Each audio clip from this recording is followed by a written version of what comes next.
Hello friends, welcome to my channel SL24 classes.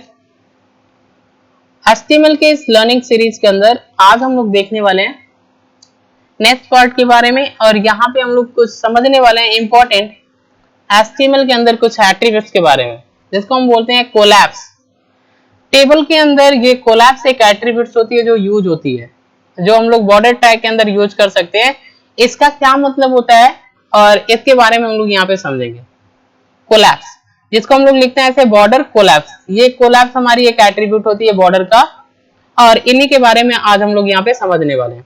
तो देखिए ये क्या करता है, हम लोग यहाँ पे समझते हैं। जैसे मान लीजिए कभी भी आप HTML का एक वेब पेज बना रहे हैं, ऐसे वेब पेज के अंदर जब भी आप टेबल बनाते हैं तो आपका एक साइड में ऐसे आपकी एक टेबल बन के आ जाती है। अगर 2 रो 2x2 का बना रहे हैं, यानी 2 रो और कॉलम का होता है,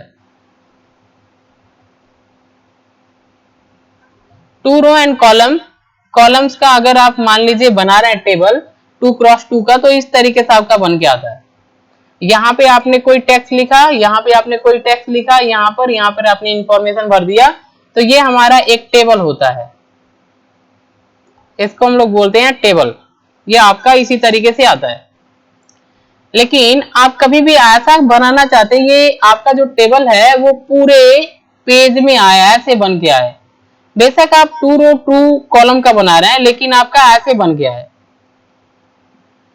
पूरे पेज में ऐसे बन के आया टेबल। ऐसा करना चाहते हैं तो यहाँ पे हमने एक सेल को क्या किया, ये हमारा सेल है, सेल को एक्सपेंड कर दिया, फैला दिया। तो ऐसा करने के लिए हम लोग क्या करते हैं, कोलैप्स एट्रीब्यूट का यूज करते हैं। तो यही चीज हम लोग जानना है कि टेबल के अंदर ऐसे अगर आपको बनाना है, सेल को काफी बड़ा बनाना है, तो हम लोग कोलैप्स एट्रीब्यूट की मदद से किस तरीके से कर सकते हैं, इसी के बारे में देखना है। तो चलिए हम लोग यहाँ पे देखते हैं कि ये किस तरीके से वर्क करता है, इसको हम लोग समझने का प्रयास करते हैं। क्लियर? तो हमने एक एग्जांपल लिया है जहां से हम आपको ट्राई कर रहे हैं, कोशिश कर रहे हैं कि आप कोलैप्स के बारे में समझ जाएं। अगर आप डेफिनेटली अगर ध्यान से आप पढ़ेंगे, इसको अच्छे से सुनेंगे, समझेंगे, तो डेफिनेटली आप कोलैप्स के बारे में समझ पाएंगे। तो चलिए हम लोग क्या करते हैं, जैसे मान लीजिए हमने HTML हेड लगाया, एक वेब पेज बना रहे हैं, ऐसे हमारा एक वेब पेज है। सपोज दैट ये आपका एक वेब पेज है, इसके अंदर आप बॉर्डर के अंदर कोलैप्स करना चाहते हैं, तो हम किस तरीके से करते हैं ये देखिए। स्टाइल टैग की मदद से हम लोग बॉर्डर बनाते हैं। तो हमने हेड टैग के अंदर स्टाइल टैग लगाया, इसमें टेबल लिया, क्योंकि टेबल आपको बनाना है। टेबल के अंदर TS कामा करके दिया हमने, टेबल हेडिंग और टेबल डाटा, 3 हमने सेलेक्टर ले लिया, इसको बोलते हैं सेलेक्टर। टेबल TS TD तीनों को कामा से सेपरेट कर लिया, ये तीनों हमारे सेलेक्टर है। सेलेक्ट कर लिया कि ये 3 काम करना है। इसके अंदर जब भी आपको कोई चेंजिंग करनी होती है तो करली ब्रैकेट से अंदर लिखते हैं। करली ब्रैकेट लगाया, लिखा हमने बॉर्डर। बॉर्डर हमको कैसा चाहिए, 1px सॉलिड ब्लैक कलर का बॉर्डर चाहिए। ओके, फिर हमने लिखा यहाँ पे बॉर्डर हाइफन के साथ लिखा कोलैप्स। इस तरीके से यूज करते हैं कोलैप्स को, बॉर्डर हाइफन कोलैप्स। कोलैप्स की वैल्यू हमने कोलैप्स दे दिया। कोलैप्स का मतलब एक्सपेंड कर दो, सेल को बढ़ा दो, कर दिया, क्लोज कर दिया। क्लियर? अब हमने एक नॉर्मल एक और स्टाइल टैग लिए हैं, यहाँ पे स्टाइल टैग को क्लोज कर दिया है। फिर हमने एक और स्टाइल टैग लिया है और यहाँ पे टेबल TS TD, ये 3 हमने सेलेक्टर और यूज किया है। इसमें केवल हमने दिया बॉर्डर 1px सॉलिड ब्लैक का, style close, head close. Head tag के अंदर आप ऐसे मल्टीपल स्टाइल टैग यूज कर सकते हैं अलग अलग वर्क के लिए।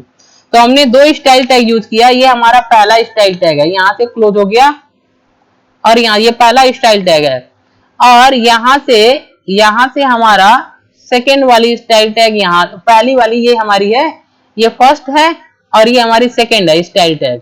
2 स्टाइल टैग हेड टैग के अंदर हमने यूज कर लिया। आप मल्टीपल हेड टैग के अंदर स्टाइल यूज कर सकते हैं अलग अलग पर्पज के लिए। तो देखिए यहाँ पे क्या होगा, हम यहाँ पे आपको समझाने का प्रयास कर रहे हैं। 2 टेबल आपका बनेगा। अब दोनों टेबल में क्या खास बात है, अभी हम आपको समझाने का प्रयास करेंगे। तो देखिए यहाँ से 2 टेबल बनेगा।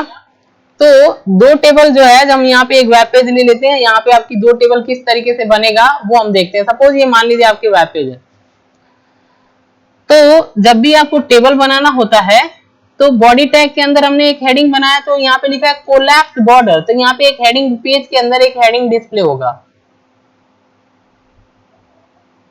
कोलैप्स बॉर्डर, ये एक हेडिंग बन के आएगी। और हमने टेबल स्टाइल, टेबल टैग हमने लगाया, इसके अंदर स्टाइल एट्रीब्यूट लगा दिया। स्टाइल टैग के अंदर हमने विथ दे दिया, इक्वल करके आपको डबल कोटेशन में देना होता है विथ 100%, यानी कि टेबल का जो साइज होगा विथ जो होगी वो 100% हो जाए, ये हमने कर दिया है। इसको आपको स्टाइल टैग, इसके बाद इक्वल लिखते हैं, डबल कोटेशन के अंदर इस तरीके से आपको विथ का अगर साइज बढ़ाना है तो दे सकते हैं। आप इसको ऑप्शनल लगाएं या ना लगाएं, हमने लगा लिया है। अब हमने टेबल के अंदर हमको टीआर बनाना है, तो जैसे हम टीआर बनाएंगे, तो ये तो पहले वाला है जिसको हमने कोलैप्स यूज किया था, कोलैप्स जो यूज किया था। तो जैसे हम टीआर लगाएंगे तो टेबल रो होता है, टेबल रो का मतलब एक आपका इस तरीके से रो कंप्लीट होगा, बनेगा ऐसा रो, और पूरे फुल में बनेगा क्योंकि कोलैप्स किया है, पूरे पेज में बनता है ऐसा। और इसके बाद हमने लिखा TS table heading first name, तो यहाँ पे लिख के आएगा फर्स्ट नेम। ओके, थोड़ा ध्यान से देखिएगा, फर्स्ट नेम क्लियर, यहां से क्लोज हो जाएगी। फिर हमने यहां पर इस टीएस को क्लोज कर दिया तो टीएस हमारा क्लोज हो जाएगी। देखिए यहाँ पे हमने टीएस को क्लोज कर दिया था, क्लोज हो गई। फिर हमने एक और टीएस को लगाया तो यहाँ पे हम आ जाएंगे, यहाँ पे लिखा लास्ट नेम, तो यहाँ पे आपका आएगा लास्ट नेम, ये आ गया।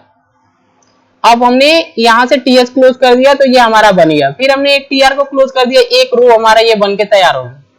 फिर हमने एक और टीआर लगाया तो एक और रो का बनेगा, यहाँ पर एक और रो ऐसे बनेगा, ये हमारी रो है, ये फर्स्ट रो है, ये हमारी सेकंड रो है, यहाँ पे एक और बनेगा। और यहाँ पे हमने टीआर के अंदर फिर से लिखा टीडी, यानी कि अब हम टेबल डाटा भर रहे हैं, तो यहाँ से एक और बनेगा ऐसे, ये बनेगा सेल। यहाँ पे लिखा अशोक, तो यहाँ पे आएगा अशोक। फिर हमने टेबल बंद कर दिया। फिर हमने टेबल डाटा एक और लिखा चंद, तो यहाँ पे आ जाएगा चंद। ऐसा हमारा टेबल बनेगा। कोलैप्स का मतलब ये होता है कि ये हमारा पूरे में आएगा, पूरे पेज के अंदर आएगा, क्लियर। तो ये हमारा पूरे पेज के अंदर आ गया। अब देखिए यहां से हमने क्या किया, टीआर को क्लोज कर दिया तो एक और बन के तैयार हो गया। फिर हमने यहाँ पे टेबल क्लोज कर दिया, टेबल क्लोज कर दिया तो ये हमारा एक टेबल बन के तैयार हो गया। यहां से लेकर के यहां तक ये हमारा एक टेबल बन गया, ऐसे आ जाएगा। जब आप रन कराएंगे तो ऐसे आएगा। फिर हमने क्या किया, यहाँ पे टेबल क्लोज करने के बाद एचआर टैग लगाया। एचआर टैग जो होती है इसको बोलते हैं इंपटी टैग, इंपटी टैग। ये tag basically horizontal line create करने के लिए होता है, यानी कि अगर बीच में आप ऐसा एक लाइन क्रिएट करना चाहते हैं, देखिएगा ध्यान से, एक ऐसा आप लाइन क्रिएट करना चाहते हैं टेबल के जस्ट नीचे, एक ऐसा लाइन क्रिएट करना चाहते हैं, तो हम इसके लिए जहां भी आपको लाइन क्रिएट करना वहां पे लिखना है एचआर टैग, ऐसे एचआर टैग। आप याद रहे एचटीएमएल के अंदर आपकी जो टैग होती है स्मॉल एंड कैपिटल किसी में भी लिख सकते हैं, क्योंकि ये आपकी केस सेंसिटिव लैंग्वेज नहीं होती। केस सेंसिटिव का मतलब होता है upper case and lower case letter को अलग अलग समझना है, लेकिन ये आपका केस सेंसिटिव लैंग्वेज नहीं है, आप कैपिटल स्मॉल एक साथ लिख सकते हैं। ओके, तो हमने एचआर लिख दिया तो एक लाइन क्रिएट हो जाएगी। फिर हम एक और टेबल बना रहे हैं तो एक और टेबल बनेगा, एक और टेबल का फॉर्मेशन होगा इसके नीचे, ऐसा एक और टेबल बनेगा इसके नीचे, ऐसे, क्लियर। अब देखिए इसके अंदर जो टेबल बनेगा इसमें हमने क्या लिखा, टीएस, एक टेबल हेडिंग बना रहे हैं नेम, तो यहां से एक नेम का कॉलम यहाँ पे बन के आएगा, नेम ऐसे बनेगा। और हमने टीएस को क्लोज कर दिया, ये देखिए इस तरीके से बनेगा, ये टेबल नेम का एक हेडिंग बन गया। फिर हमने क्या लगाया, एक और टीएस लगाया जिसके अंदर लिखा क्लास, तो ये तो हमारी हेडिंग थी, पहला हेडिंग, तो क्लास हमारा यहाँ पे बन के आएगा, यहाँ पे आ गया। फिर टीएस क्लोज कर दिया, तो यहाँ पे हमने टीआर क्लोज कर दिया तो एक रो हमारा बन के हो जाएगा तैयार, एक टेबल का। फिर हमने टीआर और लगाया तो एक रो और बनेगा, ये पहला रो है, ये सेकेंड रो है। यहाँ पे टीडी बना क्या, अनिल, तो यहाँ पे आ जाएगा अनिल। फिर टीडी क्लोज, फिर हमने लिखा 8, तो यहाँ पे आ जाएगा 8, फिर आपकी क्लोज। इसके बाद हमने यहाँ पे टेबल को क्लोज कर दिया, तो एक टेबल आपका इस कॉर्नर साइड में आएगा, आपका लेफ्ट साइड में ऐसे आपका टेबल आएगा, बीच में आपकी हॉरिजॉन्टल लाइन। अब इन दोनों में अंतर क्या है, इसमें और इसमें, इन दोनों में अंतर क्या है, इन दोनों में अंतर ये है कि ये हमारा 2 रो एंड 2 कॉलम का ये भी टेबल है और ये भी है। यहाँ पे देखिए सेल काफी बड़े बड़े हैं, पूरे पेज में आ रहे हैं। क्यों आ रहे हैं? क्योंकि यहाँ पे हमने कोलैप्स कर दिया है, कोलैप्स कर दिया है। तो इस तरीके से पूरे पेज में आएगा। लेकिन यहाँ पे हमने क्या किया, कोलैप्स नहीं किया है, तो आपका टेबल उतने ही बनेगा जितना आपका टेक्स्ट साइज है, और ये लेफ्ट साइड में ऐसे ही आएगा। क्लियर? तो ये हमारा कोलैप्स का अंतर होता है। तो हमने क्या किया, यहाँ पे टेबल क्लोज कर दिया। अब हमको कोई काम नहीं करना है, क्योंकि 2 टेबल बनाना था, तो इसके बाद हमको यहाँ पे बॉडी क्लोज करना है और बाद में HTML यहाँ पे क्लोज कर देना है, लिखना है HTML। हो गया क्लोज। और ये हमारा कोड है। इस तरीके से हम लोग क्या करते हैं, टेबल में कोलैप्स करते हैं। अब मैं आपको इस कोड को रन करा के दिखा रहा हूँ, आंसर आ रहा है कि नहीं। तो ये हमने टाइप कर रखा है, हम यहाँ से कॉपी करके लेके चलते हैं। आपको इसको नोटपैड में टाइप करना है। मैं इसको कॉपी करके लेके चल रहा हूँ और आपको मैं दिखा रहा हूँ कि ये किस तरीके से वर्क कर रहा है। तो ये चीज जो हमने लिखा है, इसको थोड़ा सा हम इरेज कर लेते हैं, ताकि कॉपी करें तो आपको अच्छे से समझ में आ गया। क्लियर? तो अब हम क्या करते हैं, इसको ऊपर से चलते हैं, कॉपी करके लेके चलते हैं और दिखा रहे हैं आपको। तो HTML से हमने शुरू किया, यहां से कॉपी किया, इन सारे को नीचे तक कॉपी कर लिया। इसको नोटपैड में आपको चलना है, नोटपैड में आपको ये सारे कोड को टाइप करना है। इसको हमने क्या किया, बड़ा कर लिया, यहाँ पे Ctrl+V, ये हमारा कोड आ गया। जो चीज कोड हमने टाइप किया था, ऐसे आपकी कोड होगी। आप ये जो स्टाइल टैग की स्टाइल टैग को यूज कैसे करते हैं, आप इसको अच्छे से समझ लें, तभी आप HTML के अंदर कोई कोडिंग अच्छे से कर पाएंगे। टेबल के बाद जैसे आप सेलेक्टर लेते हैं तो कामा करते हैं, करली ब्रैकेट के बाद आप जो भी लिखते हैं, इसके अंदर वैल्यू असाइन करने के लिए हम लोग कॉलन साइन का यूज करते हैं, और लास्ट में सेमीकोलन, इस तरीके से यूज करते हैं। ये हमने कोड टाइप कर लिया। इसके बाद हमको फाइल पे जाना होता है, इसको सेव करना होता है। हम क्या करते हैं, CO नाम से सेव करते हैं। आप जो भी नाम देना चाहें दे सकते हैं, co.html। यहां से आपको ऑल फाइल सेलेक्ट करना है, डेस्कटॉप पर जाना है, इसको सेव कर देना है। अभी हम डेस्कटॉप पे चलते हैं, ये हमारा फाइल है। अब हमको इसको रन कराना है। यहाँ पे राइट बटन क्लिक करेंगे, ओपन विथ पे जाएंगे, ब्राउजर को सेलेक्ट कर लेना है। जैसे हम ब्राउजर सेलेक्ट करेंगे तो आपका जो इसमें स्पीड थोड़ा सा स्लो है, इसलिए थोड़ा सा स्लो काम कर रहा है। वैसे जैसे आप सेलेक्ट करेंगे, यहां से जाएंगे, जैसे आप सेलेक्ट करेंगे तो आपका ये कोड रन होगा।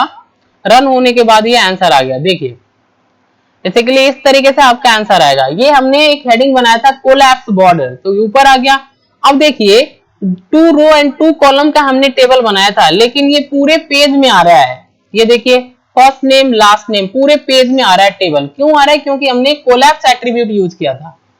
यहाँ पे अशोक, यहाँ पे चंद, ये कोलैप्स एट्रीब्यूट जो हमने यूज किया था इस तरीके से आ गया। अब देखिए यहाँ पर एक हॉरिजॉन्टल लाइन बन रही है, ये वाली एक लाइन है जो HR टैग की मदद से हमने हॉरिजॉन्टल लाइन क्रिएट किया था।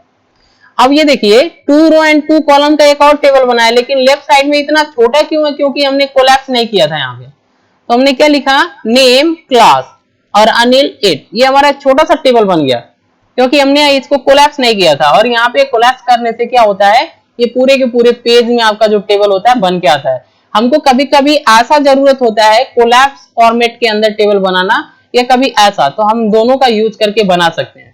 Thanks for watching. अगर ये वीडियो आपको इन्फॉर्मेटिव लग रही है तो इसे लाइक करें, शेयर करें एंड सब्सक्राइब करें, क्योंकि सब्सक्राइबर बहुत जरूरी है। Thanks for watching.